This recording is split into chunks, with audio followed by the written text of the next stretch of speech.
Something quite common about that. It's like the world's biggest fidget spinner.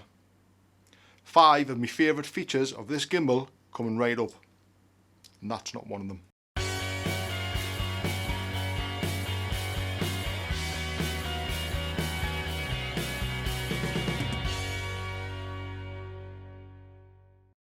Welcome back everybody, and to all the new faces joining, welcome. I'm Barry Mountford. If you are new to this channel, please consider subscribing to the channel and flicking the notification bell so you can see when other videos are posted.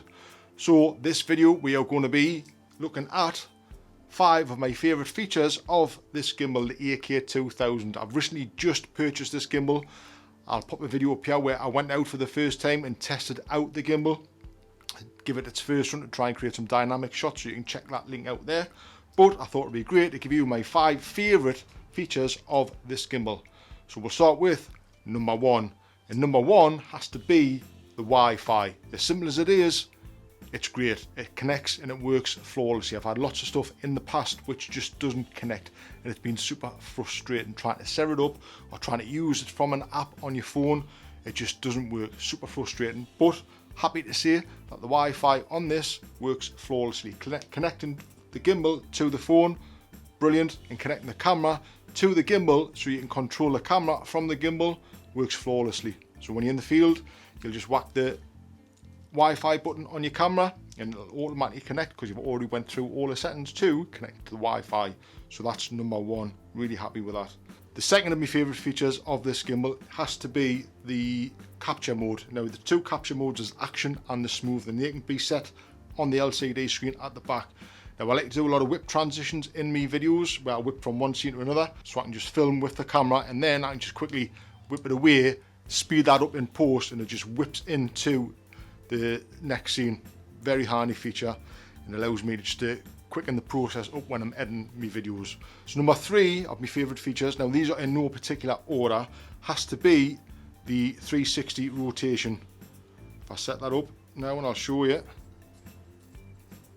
this allows you to spin the camera rather, hold it like that, just use the joystick and it rotates the whole camera, so you're basically capturing a nice 360-degree rotation of whatever you're shooting basically. A little bit gimmicky, but at the same time I think it's quite effective if it's used right, and I like that feature of this gimbal and it works really well.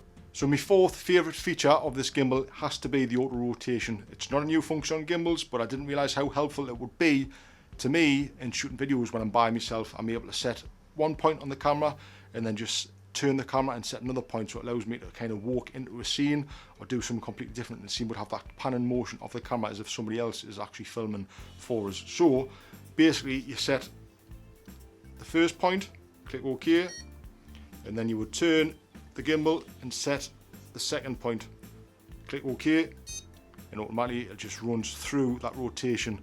Really helpful little tool to have, and I'm going to find that very useful personally for myself.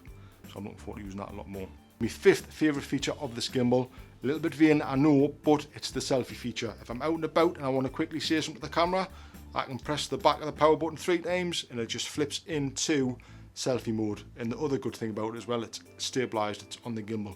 None of my lenses come with VR, the camera's got no stabilisation in whatsoever, so I'm finding that really, really helpful. So I just want to touch on a couple of things when you're setting up the gimbal. It took me a good while to get the gimbal balanced initially.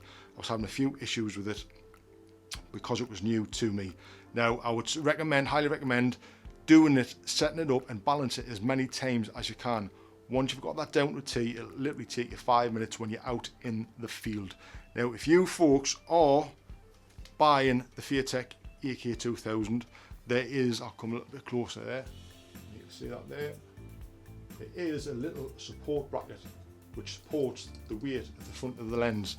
Make sure that this is firmly attached, firmly screwed down and firmly butted up against your lens, because what I was finding, particularly with this gimbal, is they're getting a lot of vibration and a lot of bouncing, and it's down to the fact that they haven't got this attached correctly to the lens and it's not supporting the front of the lens and it's just bouncing.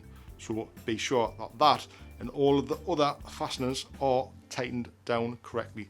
and then you won't have any issues at all. So that will help you folks out hugely, believe me. It saved me loads of time now. I can literally set it up within about 5 minutes if I'm out and about. So doing that made the process a lot easier. Now I just want to touch on another couple of things, that being the weight of the gimbal. That was the main reason why I bought this, because I am going to go mirrorless at some point, but as you can see at the minute, I'm sitting the Nikon D750 with the Sigma 35 1.4 lens on there, so there is a bit of weight in the camera, and it's quite comfortably holding that, no problem. It can take a bit more weight than, to be fair, it can take 2.8 kilograms, but the actual weight of the gimbal, I was out for 3 hours shooting that video that I posted earlier, trying to capture some dynamic shots, and it was comfortable. I was out all day. I never switched it off. I never switched it off once and just carried it under my arm. It was on all day, and I was carrying it like this, and I was very comfortable carrying it. Albeit I had my Canon 200D on, which is a really plasticky light camera, but the Sigma 18-35 is quite a bit of a heavy lens. But even still, that combination didn't really seem to bother us. Obviously, other people are going to be different. They're going to find different weights more comfortable than me.